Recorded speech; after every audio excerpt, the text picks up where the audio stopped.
ଥରେ ଜଣେ ବ୍ୟକ୍ତି ନିଜ ଭାଗ୍ୟକୁ ନେଇ ବହୁତ ଅସନ୍ତୁଷ୍ଟ ଥିଲେ।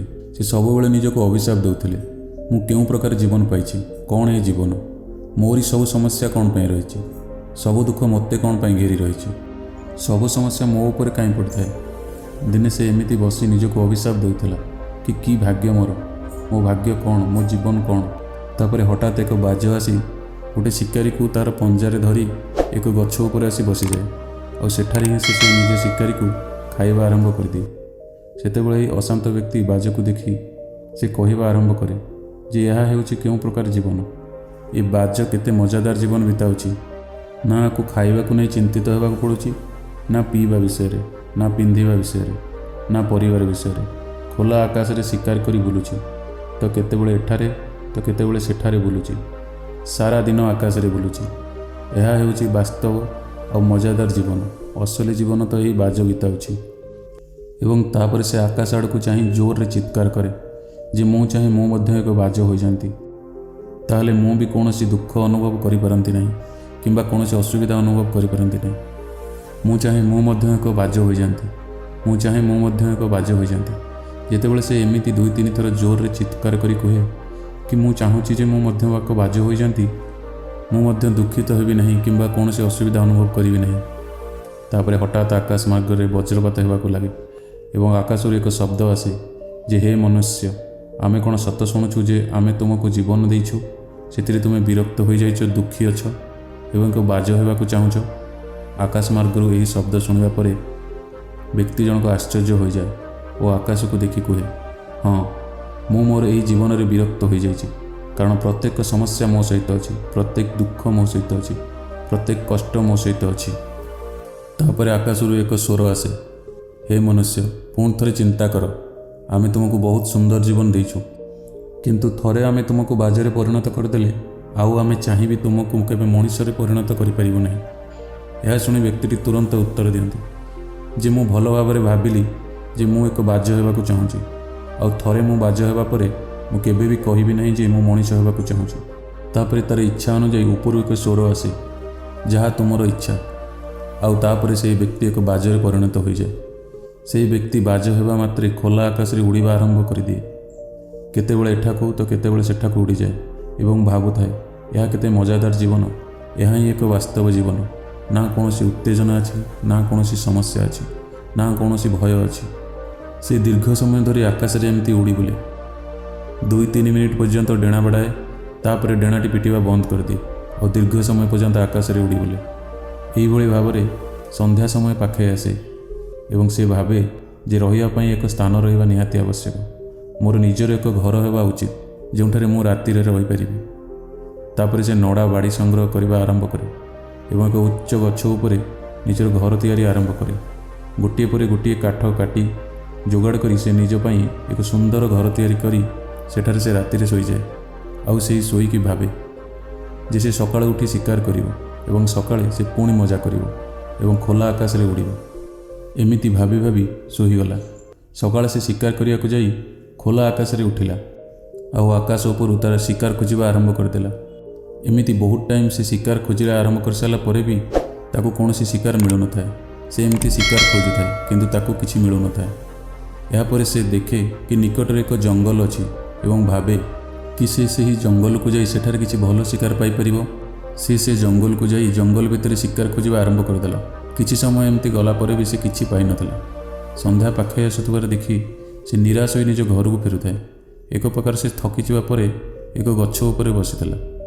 ସେଠାରେ ଏକ ଆହତ ପକ୍ଷୀକୁ ଦେଖିଲା ଆଉ ସଙ୍ଗେ ସଙ୍ଗେ ତାକୁ ତା'ର ପଞ୍ଜାରେ ଧରି ତା'ର ପକ୍ଷୀ ଆରମ୍ଭ କରି ତାକୁ ଖାଇଦେଲା।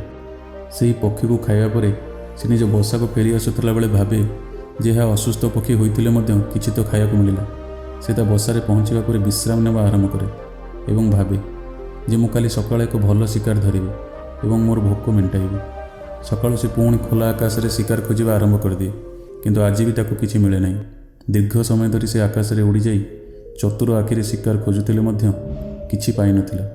ତାପରେ ସେ ସେହି ପାଖରେ ଥିବା ଜଙ୍ଗଲ ଆଡ଼କୁ ଉଡ଼ି ଯାଇଥିଲା, କିନ୍ତୁ ସେଠାରେ ମଧ୍ୟ ତାକୁ କିଛି ମିଳିନଥିଲା।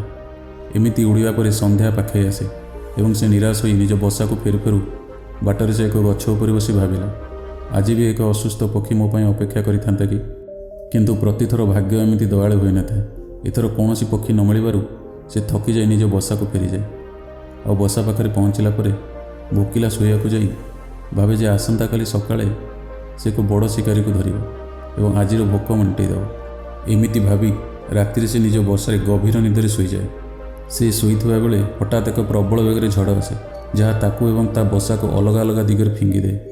ଆଉ ସେ ଯେଉଁଠାରେ ପଡ଼ିଲା ସେଠାରେ ଏକ ବାଡ଼ି ତାର ପଞ୍ଜାରେ ପଶିଗଲା, ଯେଉଁଥିପାଇଁ ତାକୁ ବହୁତ ଆଘାତ ଲାଗେ ଆଉ କଷ୍ଟ ହେଉଥାଏ। ବାତ୍ୟା ଥମିବା ପରେ ପ୍ରବଳ ବର୍ଷା ଆରମ୍ଭ ହୁଏ, କିନ୍ତୁ କୌଣସି ପ୍ରକାରେ ସେ ଏକ ଗଛ ତଳେ ଲୁଚି ରହିଯାଏ। ବହୁ କଷ୍ଟରେ ରାତି ବିତିଗଲା। ସକାଳ ହେବା ମାତ୍ରେ ବର୍ଷା ବନ୍ଦ ହୋଇଯାଏ ଏବଂ ଚାରିଆଡ଼େ ଖୁସିର ଲହରୀ ଖେଳିଯାଏ। ନଦୀ ଓ ଜଳପ୍ରପାତ ପ୍ରବାହିତ ହେବାକୁ ଲାଗିଯାଏ। ସବୁକିଛି ସ୍ୱାଭାବିକ ହୋଇଯାଏ। କିନ୍ତୁ ଏହି ବାଜ ଆଉ ପୂର୍ବ ଭଳି ନାହିଁ। ତାର ପଞ୍ଜାରେ ବାଡ଼ି ଯୋଗୁଁ ବହୁତ ବଡ଼ ଆଘାତ ଲାଗିଛି। ଆଉ ଆପଣଙ୍କୁ ଏଠାରେ କହି ରଖୁଛୁ ଯେ ବାଜ ନିଜର ଶିକାରକୁ ଧରିବାରେ ତାର ପଞ୍ଜା ବହୁତ ଗୁରୁତ୍ୱପୂର୍ଣ୍ଣ ଭୂମିକା ଗ୍ରହଣ କରିଥାଏ। କାରଣ ବାଜ ତାର ପଞ୍ଜାର ସାହାଯ୍ୟରେ ତାର ଶିକାରୀକୁ ଧରିଥାଏ ଏବଂ ତାର ଥଣ୍ଟ ସାହାଯ୍ୟରେ ସେ ଯାହାକୁ ଖାଇଥାଏ। କିନ୍ତୁ ଏବେ ତା ପାଖରେ ପଞ୍ଜା ଖରାପ ହୋଇଯାଇଥିବାରୁ ସେ ବହୁତ ଅସୁବିଧାର ସମ୍ମୁଖୀନ ହେବାକୁ ପଡ଼ିବ। ଏମିତି ବି ସେ 2 ଦିନ ହେଲା ଭୋକିଲା ଥିଲା। ଏମିତି କିଛି ସମୟ ଯିବା ପରେ ସେ ଶିକାର ସନ୍ଧାନରେ କିଛି ସମୟ ଉଡ଼େ ଆଉ ଭାବୁଥାଏ କି କାଳେ ତାକୁ ଏକ ଅସୁସ୍ଥ ପକ୍ଷୀ ମିଳିଯିବ। କିନ୍ତୁ ପ୍ରତିଦିନ ତ ତାକୁ ଏମିତି ସୁଯୋଗ ମିଳିବନି। କିଛି ସମୟ ଏମିତି ଉଡ଼ିବା ପରେ ଭୋକ ଓ ଯନ୍ତ୍ରଣା ଅନୁଭବ କରି ସେ ଏକ ଗଛରେ ଯାଇ ବସିଯାଏ। ଗଛରେ ବସିବା ମାତ୍ରେ ସେ ଜାଣିନାହିଁ ଯେ ତା ପାଇଁ ଆଉ ଏକ ସମସ୍ୟା ଏଠାରେ ଅପେକ୍ଷା କରି ରହିଛି। ଠିକ୍ ସେହି ସମୟରେ ଆଖପାଖରୁ 10-12ଟି କାଉ ପଲ ଆସି ତାକୁ ହଇରାଣ କରିବା ଆରମ୍ଭ କରିଦିଅନ୍ତି ଏବଂ ତାର କ୍ଷତକୁ ଖୁମ୍ପିବା ଆରମ୍ଭ କରିଦିଅନ୍ତି। ଭୋକ ଯୋଗୁଁ ଏହି ବାଜ ଆହତ ଓ ଦୁର୍ବଳ ଥିବା ସେମାନେ ଜାଣିଥିଲେ। ବାଜ ସେମାନଙ୍କଠାରୁ ବର୍ତ୍ତିବା ପାଇଁ ଟିକିଏ ଉଡ଼ିଯାଏ ଏବଂ ତାପରେ ଏକ ଗଛରେ ଯାଇ ବସିଯାଏ। କିନ୍ତୁ କାଉମାନେ ତାକୁ ଶାନ୍ତିରେ ବସିବାକୁ ଦିଅନ୍ତି ନାହିଁ। ସେ ବାର ବାର ଏମିତି ଏଠାରେ ସେଠାରେ ଯାଇ ବସେ, କିନ୍ତୁ ସେମାନେ ତାକୁ ବାର ବାର ଆସିକି ହଇରାଣ କରନ୍ତି। କାଉମାନେ ବାର ବାର ଏମିତି କଲା ପରେ ବାଜ ମଧ୍ୟ କାଉଙ୍କ ସହ ଏକ ଖେଳ ଖେଳେ। ଯେତେବେଳେ କାଉଙ୍କ ପଲ ବାଜକୁ ହଇରାଣ କରେ, ସେତେବେଳେ ବାଜ ସିଧା ଆକାଶକୁ ଉପରକୁ ଉଡ଼ିବା ଆରମ୍ଭ କରିଦିଏ। କାଉମାନେ ମଧ୍ୟ ଏମିତି ବାଜ ପଛରେ ଉଡ଼ିବା ଆରମ୍ଭ କରିଦିଅନ୍ତି। କିନ୍ତୁ କିଛି ସମୟ ଉଡ଼ିବା ପରେ ସେମାନେ ଏମିତି ଏକ ଉଚ୍ଚତାରେ ପହଞ୍ଚିଲେ ଯେଉଁଠାରେ ସେମାନଙ୍କୁ ଆଉ ଉପଯୁକ୍ତ ଅମ୍ଳଜାନ ମିଳିନଥିଲା। କାଉମାନେ ଶ୍ୱାସରୁଦ୍ଧ ହେବା ଆରମ୍ଭ କଲେ ଏବଂ ଏହାଠାରୁ ଅଧିକ ଉଚ୍ଚ ଉଡ଼ିପାରିଲେ ନାହିଁ। କିନ୍ତୁ ଯେହେତୁ ବାଜ ମେଘ ଉପରକୁ ଉଡ଼ିପାରେ, ସେ ଉଚ୍ଚକୁ ଉଡ଼ିଥାଏ, କିନ୍ତୁ କାଉ ଯାଇପାରେ ନାହିଁ ଏବଂ ସେମାନେ ତଳକୁ ଆସିବା ଆରମ୍ଭ କରିଦିଅନ୍ତି। ତେଣୁ ଏହି ଉପାୟରେ ବାଜ କାଉଙ୍କ କବଳରୁ ମୁକ୍ତି ପାଇଯାଏ। କିନ୍ତୁ ଏତେ ଉଚ୍ଚତାରେ ଉଡ଼ିବା ପରେ ଭୋକ ଓ ଯନ୍ତ୍ରଣା କାରଣରୁ ଏହି ବାଜର ଆଉ ଶକ୍ତି ନାହିଁ। ତେଣୁ ସେ ଉଡ଼ିଯାଇ ଗଛରେ ବସିଲା ଏବଂ କାଉମାନେ ପୁଣି ତାକୁ ଖୁମ୍ପିବା ଆରମ୍ଭ କରିଦେଲେ। ଏହି ଭୋକ ଓ ଯନ୍ତ୍ରଣାଦାୟକ ପରିସ୍ଥିତିରେ ଗୋଟିଏ ଦିନ ବିତିଗଲା, ଦ୍ୱିତୀୟ ଦିନ ବି ବିତିଗଲା, ତୃତୀୟ ଦିନ ବିତି ଯାଇଥିଲେ ମଧ୍ୟ ସ୍ଥିତିରେ କୌଣସି ସୁଧାର ଆସିଲା ନାହିଁ। ବାଜର ଅବସ୍ଥା ବିଗିଡ଼ିବାରେ ଲାଗିଥିଲା।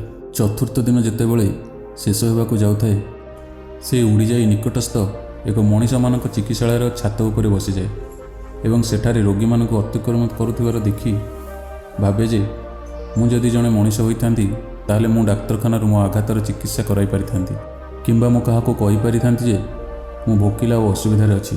କିନ୍ତୁ ଆଜି ମୁଁ ଗୋଟିଏ ସ୍ୱରହୀନ ପକ୍ଷୀଟିଏ। ମୁଁ କାହାକୁ କିଛି କହିପାରିବି ନାହିଁ, ମୁଁ କାହାକୁ ସାହାଯ୍ୟ ମାଗିପାରିବି ନାହିଁ। ଏମିତି ଭାବି ଭାବି ଶେଷରେ ସେ ସେହି ଛାତ ଉପରେ ନିଜର ପ୍ରାଣତ୍ୟାଗ କରେ। ବାଜଟି ନିଜ ଜୀବନ ହରାଏ, କିନ୍ତୁ ଏହା ସହିତ ସେ ଆମକୁ ଶିକ୍ଷା ଦିଏ ଯେ ତୁମେ ଯାହା ବି ଯେମିତି ବି ଅଛ ଖୁସି ହୁଅ ଏବଂ ଏଥିରେ ଉନ୍ନତି ପ୍ରଦର୍ଶନ କରିବାକୁ ଚେଷ୍ଟା କର। ଏଥିପାଇଁ ବ୍ୟଥିତ ହୁଅ ନାହିଁ କି ଏମିତି ଭାବନ୍ତୁ ନାହିଁ କି ମୁଁ ଚାହୁଁଛି ମୁଁ ଏପରି ହୋଇଥାନ୍ତି, ମୁଁ ଚାହେଁ ଯେ ମୁଁ ସେପରି ହୋଇଥାନ୍ତି, କାଳେ ମୁଁ ଏପରି ହୋଇଥାନ୍ତି। ଆପଣ ଯାହା ବି ଆଉ ଯେମିତି ବି ହୁଅନ୍ତୁ, ସେଥିରେ ନିଜର ଶ୍ରେଷ୍ଠ ପ୍ରଦର୍ଶନ କରିବାକୁ ଚେଷ୍ଟା ଜାରି ରଖନ୍ତୁ। ବନ୍ଧୁଗଣ, ଏହି କାହାଣୀଟି ଆମକୁ ଜୀବନର ଏକ ଅତ୍ୟନ୍ତ ଗୁରୁତ୍ୱପୂର୍ଣ୍ଣ ନିୟମ ଶିଖାଏ ଯେ ଆମେ ଯାହା ବି ଯେମିତି ବି ଥାଉ ସେଥିରେ ଖୁସି ରହିବା ଉଚିତ। ଏଥିରେ ନିଜର ଶ୍ରେଷ୍ଠ ପ୍ରୟାସ କରିବା ଜାରି ରଖନ୍ତୁ। ଯଦି ଆପଣମାନେ ଆମ ଭିଡ଼ିଓରୁ କିଛି ଶିକ୍ଷା ଲାଭ କରୁଛନ୍ତି, ତାହେଲେ ଏମିତି ଅଧିକ ଭିଡ଼ିଓ ପାଇଁ ଆମ ଚ୍ୟାନେଲକୁ ସବସ୍କ୍ରାଇବ୍ କରନ୍ତୁ। ଜୟ ଜଗନ୍ନାଥ। ଧନ୍ୟବାଦ।